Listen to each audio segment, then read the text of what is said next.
ఇండియాలో one of the biggest Infosys campus Pocharam. హ్మ్. అది ఐటీ హబ్‌గా గవర్నమెంట్ డిక్లేర్ చేసింది. అక్కడ దానికి దగ్గరలో అంటే వరంగల్ హైవేకి చాలా దగ్గరలో గూగి ఐడియా శోభనాథ్ అని మేము లాంచ్ చేసినాము. ఆ! So very beautiful project. 5 ఎకర్స్‌లో ఉంటుంది. హుహు. ఒక 1 ఎకర్ బ్యూటిఫుల్ క్లబ్ హౌస్ ఇచ్చినాము. అండ్ మైవాన్ కన్‌స్ట్రక్షన్‌తోని దాన్ని స్టార్ట్ చేసినాము. సో 10 ఫ్లోర్స్ ఉంటుంది మొత్తం టోటల్. హుహు. సో 460 ఫ్లాట్స్ ఉన్నాయి దాంట్లో. హుహు. సో సిటీకి దగ్గరలో ఉండి ప్లస్ హైవేకి చాలా దగ్గరలో ఉండి గేటెడ్ కమ్యూనిటీ ఉన్న ఆ లొకేషన్‌లో one of the best project అని చెప్పొచ్చు. అండ్ వెరీ రీజనబుల్ ప్రైస్‌లో దాన్ని మేము కోట్ చేస్తున్నాం. ఫ్లోర్‌కొచ్చి ఎన్నున్నాయండి? ఎన్ని ఫ్లాట్స్ ఉన్నాయి? ఏమన్నా ఒక్కొక్క ఐడియా ఉందా? ఫ్లోర్‌కి 23 ఫ్లాట్స్ ఉన్నాయి. Okay. Double 2 BHK and 3 BHK flats ఉన్నాయి దాంట్లో. హుహు. సో, అండ్ మీకు అంటే లొకేషన్ కూడా తీసుకున్నప్పుడు అక్కడ చాలా పీస్‌ఫుల్‌గా ఉంటుంది. హ్మ్. ఆ చుట్టుపక్కల తీసుకున్నప్పుడు ఆ ఏరియా మొత్తంలో అంటే ఇన్ఫోసిస్ అనేది బిగ్గెస్ట్ క్యాంపస్ ఉంది. హ్మ్. దాంతో పాటు జెన్‌పాక్ ఉంది. హుహు. దాంతో పాటు చుట్టుపక్కల చాలా కంపెనీస్ ఆల్రెడీ వచ్చున్నాయి. రైట్. ఉప్పల్ నుంచి మీరు అక్కడికి ఎళ్ళినప్పుడు ఎలివేటర్ కారిడార్ ఒకటుంది. అవును. సో వితిన్ 2 ఇయర్స్ స్పాన్‌లో మోస్ట్‌లీ ఆ ఎలివేటెడ్ కారిడార్ కంప్లీట్ కావచ్చు. అదైతే hardly it will take 10-15 minutes drive from ఆ ప్రాజెక్ట్ నుంచి మీకు ఉప్పల్‌కి రావడానికి. ఎక్సలెంట్. సో అది డెఫినిట్‌గా one of the best project from Googi properties. And west సైడ్‌లో కూడా మేము కొన్ని కన్‌స్ట్రక్షన్ ఆల్రెడీ ప్లాన్ చేసినాము. హుహు. So one of the top premium project కూడా మేము నానక్రామ్‌గూడలో స్టార్ట్ చేయబోతున్నాము. Okay. So not only open plots, we are into construction also. ఇది మీకు అభ్యంతరం లేకపోతే పర్ ఎసెప్ట్ ఎలా చార్జ్ చేస్తున్నారని చెప్తారా? దాంట్లో మనం పెట్టింది 5,500 పెట్టినాము. అచ్చా! ఓకే. సో ఇప్పుడు 5,500 మనం కోట్ చేస్తున్నాం. ఎస్పెషల్లీ మీ పర్సనల్ జర్నీ చూసినప్పుడు as a person really so proud of you అండి. అంటే రూ. 2,00,000 యాస్ ఎన్ ఎంప్లాయీగా మీరు ఒక చోట వర్క్ చేస్తున్నా, దాన్ని మీరు సాటిస్ఫై అవ్వకుండా, ఇటు బిజినెస్ సైడ్ రావడానికి మేజర్ అంటే మీ ఫైనాన్షియల్ బ్యాక్‌గ్రౌండ్ డౌన్ ఉండడమా? లేకపోతే ఏముండింది? అంటే నేను ఒక 2 లాక్స్ పర్ మంత్ సంపాదించినప్పుడు ఆబ్వియస్లీ ఐయామ్ కంఫర్టబుల్ పొజిషన్‌లో ఉండుంటా కదా! Exactly that's what I mean to so say. Comfortable position నుంచి నెక్స్ట్ రిస్క్ జోన్‌లోకి వెళ్ళడం అనేది అది డేరింగ్ స్టెప్ అని చెప్పొచ్చు. అవును. అంటే మన లైఫ్‌లో పెద్ద అంబిషన్స్ ఉన్నప్పుడు, పెద్ద గోల్స్ ఉన్నప్పుడు హ్మ్. Definitely we have to take risk. Any successful personality if you see ప్రపంచంలోని ఏ సక్సెస్‌ఫుల్ పర్సనాలిటీ తీసుకున్నా గానీ వాళ్ళ జర్నీ హ్మ్. ఎవరైతే రిస్క్ తీసుకొని హ్మ్. స్ట్రాంగ్‌గా బిగ్ గోల్స్ పెట్టుకొని దానికి అనుగుణంగా పనిచేసుకుంటూ వెళ్లారో వాళ్ళు సక్సెస్ అయిపోయారు. రైట్. సో నా డ్రీమ్ పెద్దది కాబట్టి జాబ్ అనేది నా దృష్టిలో చాలా చిన్నదనిపించింది ఆ టైంలో. హ్మ్. నేను పెద్ద స్థాయికెళ్ళాలన్నా గానీ, ఎక్కువ మందికి ఎంప్లాయ్‌మెంట్ ఇవ్వాలన్నా గానీ, ఎక్కువ మందికి ఎంపవర్ చేయాలనుకున్నప్పుడు, హ్మ్. ఒక బిజినెస్‌లో ఎంటర్ అయినప్పుడే మనం సక్సెస్ అయితే డెఫినిట్‌గా ఎక్కువ మందికి ఉపయోగపడతాం. రైట్. ఆ విధంగా ఆలోచించే నేను బిజినెస్‌కు ఎంటర్ కావడం జరిగింది. So you are married. Yes. మీకెంతమంది పిల్లలు? ఇద్దరు పిల్లలున్నారు. ఇద్దరితో ఆపారా? This is what educated strategy అనండి. ఎడ్యుకేటెడ్స్ మెంటాలిటీ అనండి.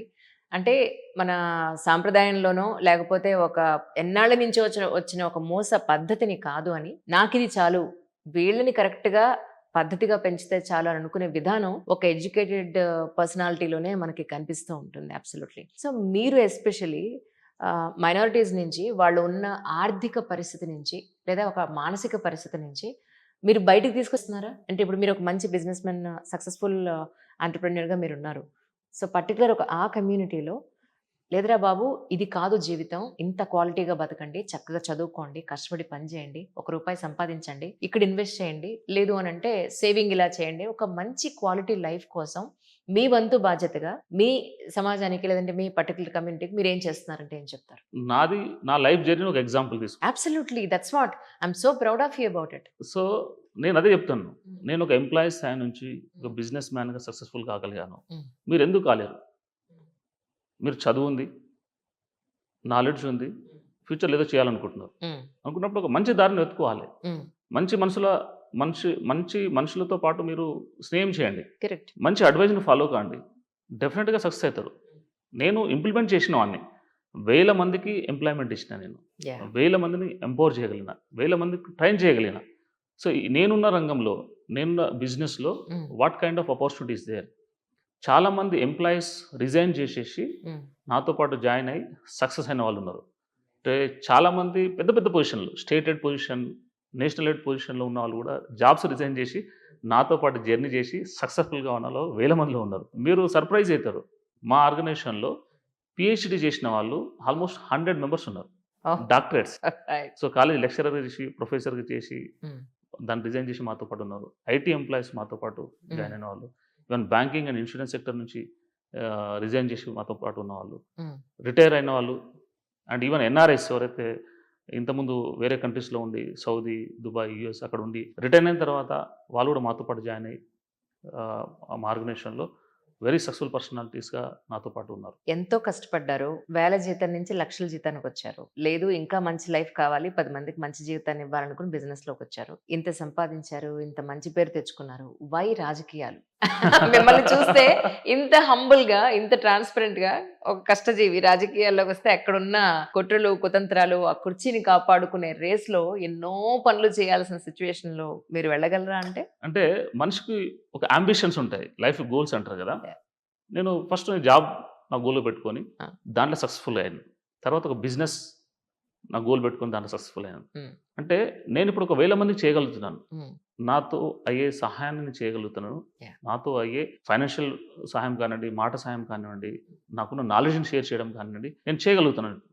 దీంతో పాటు లక్షల మందికి, కోట్ల మందికి ఉపయోగపడాలంటే అది పొలిటికల్‌గానే సాధ్యమవుతుంది. అబ్సల్యూట్‌లీ. అంటే ఒక ఏదన్నా ఒక పేదవాడికి మంచి జరగాలనుకున్నా కానీ, ఒక నార్మల్ పర్సనాలిటీకి ఎంప్లాయ్‌మెంట్ ఇయ్యాలన్నా గానీ, వాళ్ళ లైఫ్ ఎంపవర్ చేయాలనుకున్నా గానీ, కరెక్ట్. గవర్నమెంట్ తీసుకున్న డిసిషన్ చాలా ఇంపార్టెంట్. అబ్సల్యూట్‌లీ. సో, గవర్నమెంట్ తీసుకున్న డిసిషన్ ఇంపార్టెంట్ ఉన్నప్పుడు మనం గవర్నమెంట్‌లో ఉండాలి. కరెక్ట్. అంటే పాలిసీలనేవి అసెంబ్లీనో లేకపోతే పార్లమెంట్‌లో జరుగుతాయి. హ్మ్. మనం బయట ఉండి ఎంత మాట్లాడినా గానీ, మాట వరకే ఉంటది తప్ప, అవును. అది చేతల్లో కాదు. కరెక్ట్. సో, దాన్ని దృష్టిలో పెట్టుకొని మన తరఫు నుంచి బెస్ట్‌గా సమాజానికి ఏమన్నా ఇవ్వాలనుకున్నప్పుడు హ్మ్. We need to enter into the politics. Politics అంటే రిస్క్ ఉంటది. రిస్క్ లేనిది ఏది లేదు. It may be business, it may be politics, risk ఉంటది. అవును. ఆ రిస్క్‌ని మనం ఏ విధంగా బేర్ చేస్తున్నాము, ఆ రిస్క్‌ని ఏ విధంగా అసెస్ చేస్తున్నాం అనేది చాలా ఇంపార్టెంట్. సో, పొలిటికల్ లీడర్స్ కూడా చాలామంది ఎడ్యుకేటెడ్ పర్సనాలిటీస్, చాలామంది సక్సెస్‌ఫుల్ అయిన పర్సనాలిటీస్ ఉన్నారు. అబ్సల్యూట్‌లీ. సో, నేను ఒక ఎగ్జాంపుల్ కావాలనుకుంటున్నాను. హ్మ్. సో, బిజినెస్‌లో నేను కూడా ఒక ఎంప్లాయీ నుంచి ఎంప్లాయర్‌గా అయ్యి సక్సెస్ అయినాను. ఒక బిజినెస్ మ్యాన్ నుంచి మళ్ళీ పొలిటికల్‌గా వచ్చి అక్కడ సక్సెస్ ఎగ్జాంపుల్‌లో చూపించొచ్చు కదా! అవును. సో, సమాజానికి మనం ఏదైనా చేయాలనుకున్నప్పుడు డెఫినెట్‌గా పాలిటిక్స్‌లో ఎంటర్ కావాలి. హ్మ్. సో, నాకు కాంగ్రెస్ పార్టీ రేవంత్ అన్న లీడర్‌షిప్‌లో హ్మ్. కాంగ్రెస్ పార్టీ టికెట్ ఇచ్చి